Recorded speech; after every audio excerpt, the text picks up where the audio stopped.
Captain Gurcharanjeet Singh की एक अनोखी ट्रैवलिंग मिनिस्ट्री है जिसका नाम है इंडस टूर्स एंड ट्रैवल्स। ये एजेंसी लोगों को होली लैंड ले जाकर उनके लिए बाइबल को जीवंत बनाती है। मैंने ये दैवी कार्य क्यों करना शुरू कर दिया, ये मेरे लिए भी एक रहस्य ही है। मैं ये बात समझ नहीं पाया।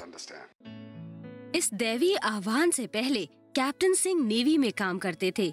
वो एक सब लेफ्टिनेंट थे और उनका जीवन रौनक से भरा था। गुरचरण सिंह जीत का जन्म एक मध्यम वर्गीय सिख परिवार में हुआ था। उनके 3 भाई और 2 बहनें थीं। उनके पिता राम सिंह बहुत ही सख्त और धर्मपरायण व्यक्ति थे। वो अपने धर्म के सिद्धांतों का खुद भी पालन करते थे और अपने परिवार से भी कराते थे। घर में उनका बड़ा सख्त आदेश था कि हम हर सुबह जपजी साहब का पाठ करें, जो सिख धर्म में किया जाता है। वो इतने सख्त थे कि मेरी माँ कहा करती थी कि जब तक तुम जपजी साहब का पाठ नहीं कर लोगे, तुम्हें नाश्ता नहीं मिलेगा। मैं बहुत ही धर्मपरायण सिख था। मैं हमेशा पगड़ी पहनता था।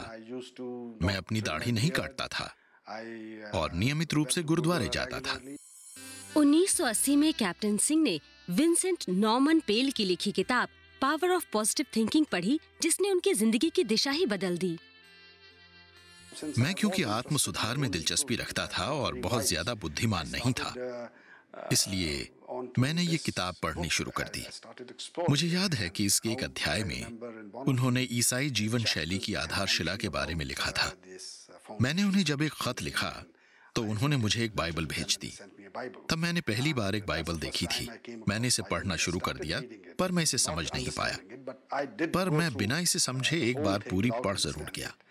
फिर मैंने इसे दोबारा पढ़ा।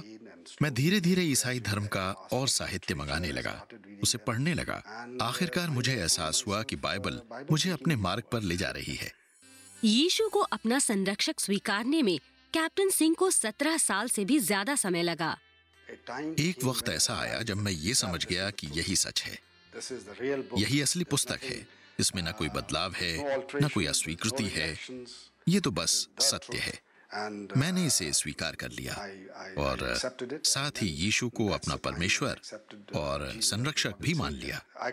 ये पूरी तरह मेरा अपना फैसला है। ये मेरा अपना चुनाव है। मैंने ये काम किसी मिशनरी, पादरी या किसी प्रीस्ट के दबाव में आकर नहीं किया है।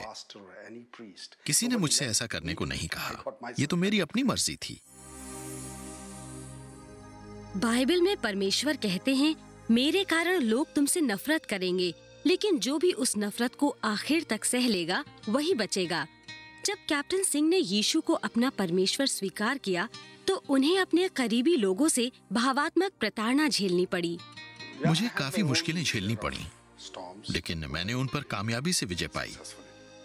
ये मेरी आस्था के कारण हुआ, यीशु और उनके वचनों में आस्था रखने के कारण। मैं बहुत आस्थावान हूँ। मेरी आस्था आसानी से डिगती नहीं है। मैं किसी को अपनी शांति और अपना आनंद चुराने नहीं देता।